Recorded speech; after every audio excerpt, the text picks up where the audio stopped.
I've seen so many videos of people scrambling, and it's very, very heartbreaking to see you leave your life behind like that. I hope everyone, we could all get through this together. And Lord, let's put a hand. I have a documentary on the situation when the volcano erupted in 1979, the LaSoufriere volcano, because this volcano keeps erupting. As the CNN reported, they had 5 eruptions, right? They had 5 eruptions: 1718, 1821, 1814, 1902, and 1979, and 2021. Okay, so it's very heartbreaking, but always stay positive, and everyone is going to get through this tragic situation together, and God is always good, and always God is on your side, St. Vincent. Please subscribe, thumbs up, and don't forget to watch the video. Bye, my people. One love. I heard somebody shout, "LaSoufriere erupting, LaSoufriere erupting." Started to get things ready. I say we've got to move. Many persons around us just ran out of their houses and start running. By the morning, he had then declared, I don't know if you want to call it, a state of emergency. And I say we have to do something. So I got my radio, the station came on, and they made an announcement that the LaSoufriere was erupting and that people they called fancy should get to the school. The subject of volcanoes came under my portfolio, and I had to deal with it. I was in the forefront. Obviously, the Prime Minister had the overall superintendence. My mother put a family plan in place so that we can respond appropriately. For instance, I had to pack clothes for my siblings and my father and mother. And we had set up headquarters at the police headquarters there. Our station, Central Police Station, but we started mobilizing vehicles, started looking at foodstuffs, because we are long already that start evacuating people to different out of the danger zone. Because the police sent out people to tell the others that they must get back because truck on the way coming to move you. As we evacuated from Fancy right down to, I think, Mount Grenell, and then from Chateaubelair up to Barley. So I don't know if it was about maybe 25,000 persons or families or what it is that were evacuated. The evacuation that they had, the way they evacuated, it was real in a mess. Nothing set out straight, no plans, evacuation plans set it. Everybody just crammed their own way. People ran, there were few transportation at that time, and whatever the transport was, people got them and went out of Chateaubelair. Other people went on foot. Some people were organized in the sense that some people went with bags.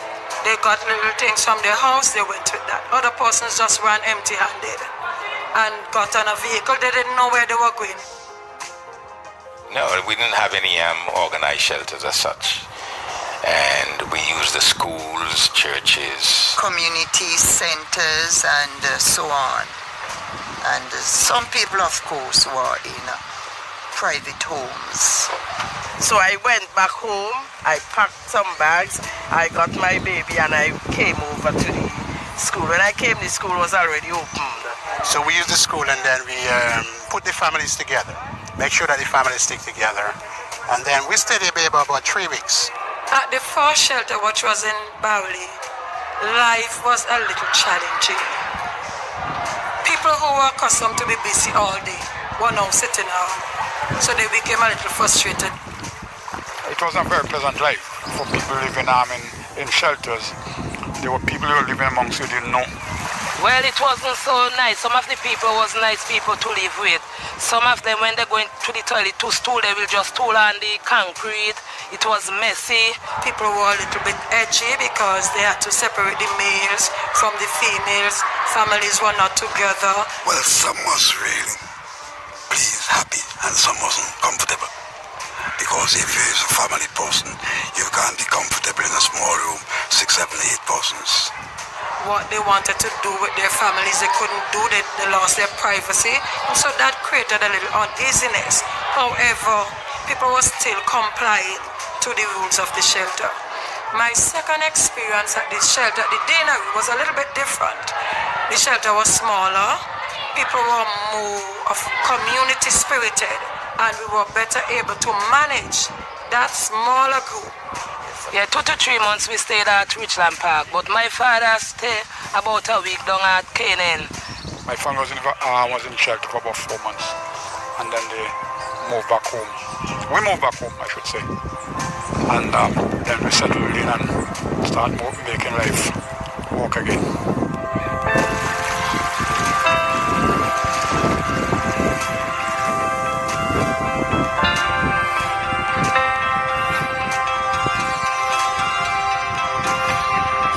When some of the people get back to their respective homes, they got to restart it. Some of the animals get destroyed. People steal some of those. So they got to, whatever they meet, they got to rebuild to revive back the economy. Where we had a lot of, well, not problems, but losses was that because people were leaving, they were advised to loose their animals. And those animals did tremendous damage, like to the crops. The loss to agriculture was fairly substantial. When we came back, you had to practically start all over again. You had to get your houses cleaned. Some galvanized were a bit damaged, windows and so on.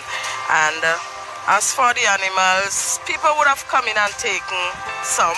And then the government came in, they brought in some animals. They let out some goats and fowls and sheep, and people were able to kind of start life over. After we returned back home to civilization, so to speak, it was a different way of life. It was a different way of life. I mean, I must say it was good times, because we find, I mean, the soil was more fertile during this time, you know. The crops was bearing, you know, everything was just in abundance, you know. And then I think the community has come together during times of emergency. We always come together. Yeah.